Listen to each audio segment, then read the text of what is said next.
Bonjour à tous, bonjour les amis, j'espère que vous allez bien. Comment protéger son patrimoine dans la période actuelle?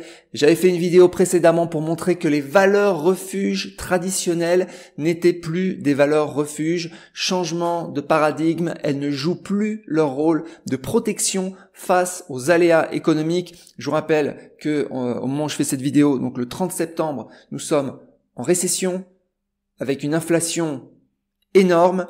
Et puis avec la guerre en Europe. Donc on peut pas faire pire. Tout s'écroule ou presque par rapport à l'euro, sauf certaines devises.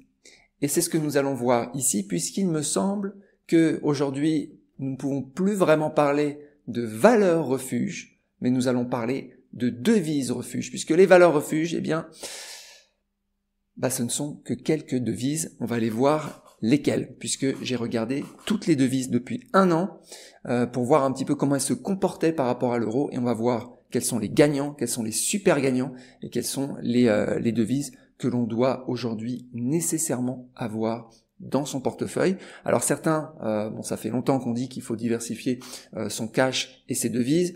Ça fait 4 ans que je le dis sur ma chaîne. Moi, je l'ai fait parce que j'étais à l'étranger, donc j'ai beaucoup, du fait de mon histoire, j'ai beaucoup de dollars singapouriens puisque j'ai vécu là-bas près de 5 ans en tout. Donc voilà, on va aller voir toutes ces devises. Mais pour moi, selon moi, il n'est pas trop tard pour diversifier. Il n'est en fait jamais trop tard pour diversifier, quels que soient les niveaux que l'on atteint, puisque on est à des plus bas historiques par rapport à certains taux de change. Alors, déjà au niveau des losers, c'est-à-dire ceux qui ne se qui peuvent baisser par rapport à l'euro ou stagner par rapport à l'euro. Donc ça, c'est vraiment les devises où il ne faut pas aller. Ce ne sont pas des devises refuges. Je vous en ai mis quelques-unes. La livre sterling, le Thai baht, le JPY, le dollar australien, et puis quelques devises, je suis allé voir en Europe, comme par exemple la devise polonaise de PLN. Tout ça, ça réagit très mal, c'est-à-dire que soit ça baisse, soit ça stagne, soit ça monte un petit peu par rapport à l'euro, mais en tout cas, ce n'est évidemment pas une valeur refuge par rapport à l'euro.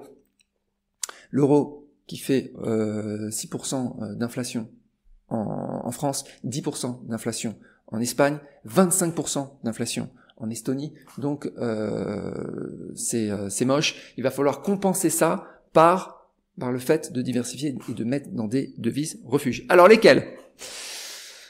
Alors on va aller voir les winners et on va aller voir les super winners. Alors allez, on va aller voir les super winners dans un premier temps. Donc là j'ai mis sur un an.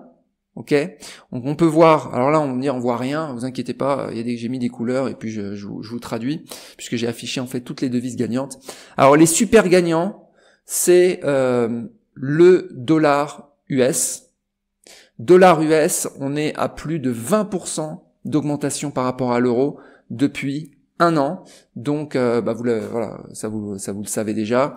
Donc aujourd'hui, c'est indispensable pour moi, selon moi, d'avoir du dollar US dans son portefeuille. Impossible, je veux dire, on imagine quelqu'un qui, vous avez peut-être 50 000 euros, vous avez peut-être 500 000 euros de cash. Quand je dis de cash, ça veut dire que vous avez ça sur des comptes courants, des comptes épargne, de ce que vous voulez, de l'assurance vie, c'est du cash un peu partout. Ce cash, voilà, pour moi, on peut pas tout laisser en euros, faut diversifier, faut avoir des poches sur du multi-devise. Il y a une devise impérativement à avoir. En tout cas, voilà, moi j'en ai. Dollar US. Ok. Donc ça, c'est un. Deuxième gagnant. Dollar hongkongais. Dollar hongkongais, il suit beaucoup le dollar US. On est sur, vous voyez ici, du 18%. C'est voilà. Très bonne devise refuge. Elle a joué, quand je dis très bonne, ça veut dire qu'elle a joué son rôle de devise refuge depuis un an. On continue. Alors celui-là, j'en ai massivement, c'est-à-dire j'ai une grosse partie en fait de mon épargne qui est en dollars singapouriens. C'est pas du tout un choix stratégique de ma part, c'est juste que j'ai travaillé à Singapour pendant des années et je n'ai pas transféré mon argent en euros. Je l'ai laissé là-bas volontairement, pas en pensant que le dollar singapourien allait s'apprécier, mais en me disant que ça serait bien de diversifier, de ne pas laisser tout en euros et puis de ne pas tout laisser tout dans la zone euro, dans l'Union européenne. Donc il y avait vraiment cette idée de diversification.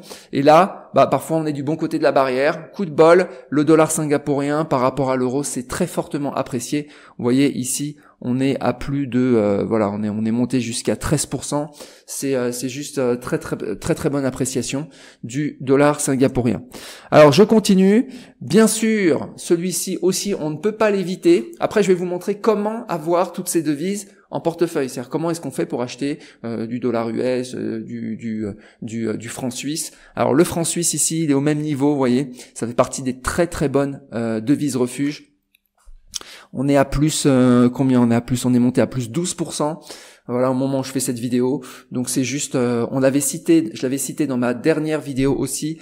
Le franc suisse, c'est top. Et c'est pas que maintenant, c'est vraiment une devise refuge qui a joué ce rôle de valeur refuge depuis longtemps, depuis très longtemps. Il avait cette réputation. Et cette réputation n'a pas failli, contrairement à l'or qui s'est effondré, qui est en phase d'effondrement. On ne comprend pas pourquoi. Bon. donc le franc suisse, top. Donc je récapitule. Après, pour les super winners, dollar US, HKD, donc dollar de Hong Kong, SGD, dollar de Singapour, CHF. Voilà, donc 4 devises possibles à mettre en portefeuille. En plus, elles sont intéressantes. Pourquoi? Déjà, elles sont en dehors de l'Union européenne.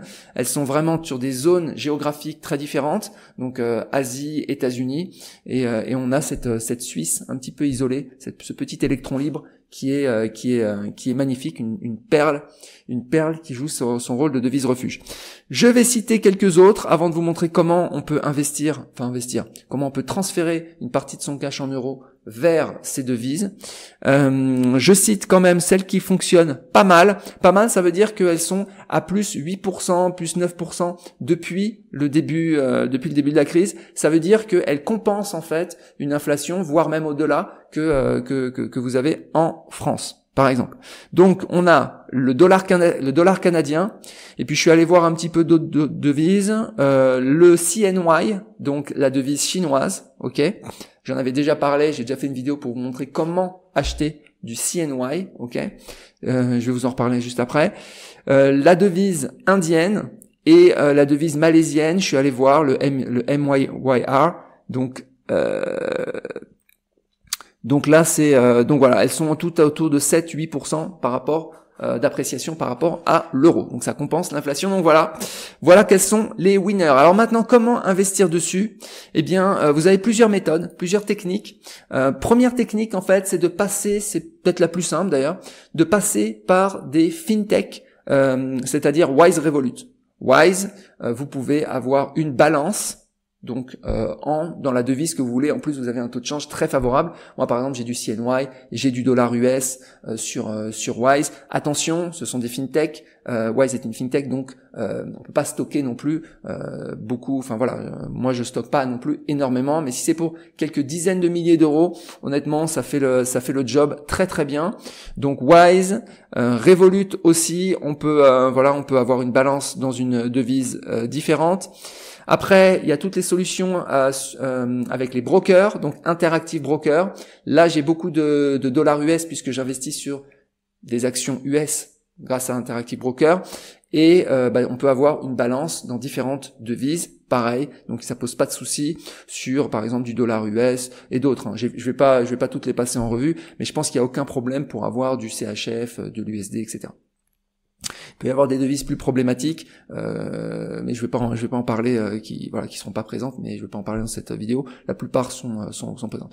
De Giro, j'ai pas testé, mais je pense qu'on doit pouvoir avoir une balance en USD à voir. N26 on pourra pas.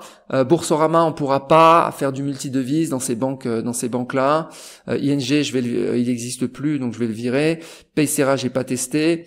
DBS, c'est une banque à Singapour multidevises. Donc si vous avez une banque multidevises, ça n'existe pas, ce concept n'existe pas trop en France. Et si vous avez ça, vous pouvez très très facilement. Ici, moi, j'ai du dollar US, j'ai du dollar singapourien évidemment, et j'ai de l'HKD aussi. Donc j'ai vraiment, il y a aucun souci. Donc voilà, le plus simple à ouvrir, hein, c'est Wise, Revolut. J'ai mis tous les liens en description si vous avez, il y a des bonus si vous passez par les liens. Mexem, c'est les mêmes fonctionnalités qu'Interactive Broker, j'ai pas précisé, c'est juste une marque blanche d'Interactive Broker avec un support en français. Donc là, pareil, vous aurez les mêmes, vous pourrez avoir une balance en USD, il y a aucun souci. Donc voilà. Donc c'est pas très compliqué. Donc ça, c'est toutes les solutions via fintech, banque, broker. Et puis on a tout un autre, d'autres solutions qui sont les solutions via les cryptos. Donc par exemple sur Binance. Donc si vous aurez un compte chez Binance ou si vous avez un compte chez Binance, eh bien vous pouvez, je l'avais montré par exemple sur, j'avais même réussi à acheter du rouble, etc. sur Binance. Donc on peut acheter on peut avoir une balance sur différentes devises, du dollar US, etc. Ça pose aucun souci, avec des taux de change assez favorables. Voilà. Pareil là, si vous voulez vous inscrire, passez par le lien sur mon site objectif-renta.com. Voilà, maintenant si vous voulez en savoir plus sur tout ce qui est devises, tout ce qui est marché, si vous débutez complètement là-dessus, si vous faites vos premiers pas, j'ai toujours ma formation MPPM, mes premiers pas sur les marchés, qui est ici disponible, et donc je suis en train de mettre en place la partie change, vous voyez, de cette formation, donc sur tout ce qui est marché d'échange et devises, donc pour détailler en fait tout ce que je raconte là dans cette vidéo, mais pour le détailler beaucoup plus. Donc j'ai déjà commencé, je vais continuer à le faire. Voilà. Bah écoutez, c'est tout. Si vous voyez d'autres devises refuges que celles que j'ai mentionnées ici, c'est possible, hein, puisque j'ai pas été voir toutes les devises. Il y a peut-être des devises en Amérique latine. J'ai regardé un petit peu, j'ai pas trouvé, mais sinon voilà. Bah écoutez, moi je vous souhaite une excellente journée et je vous dis à bientôt. Ciao.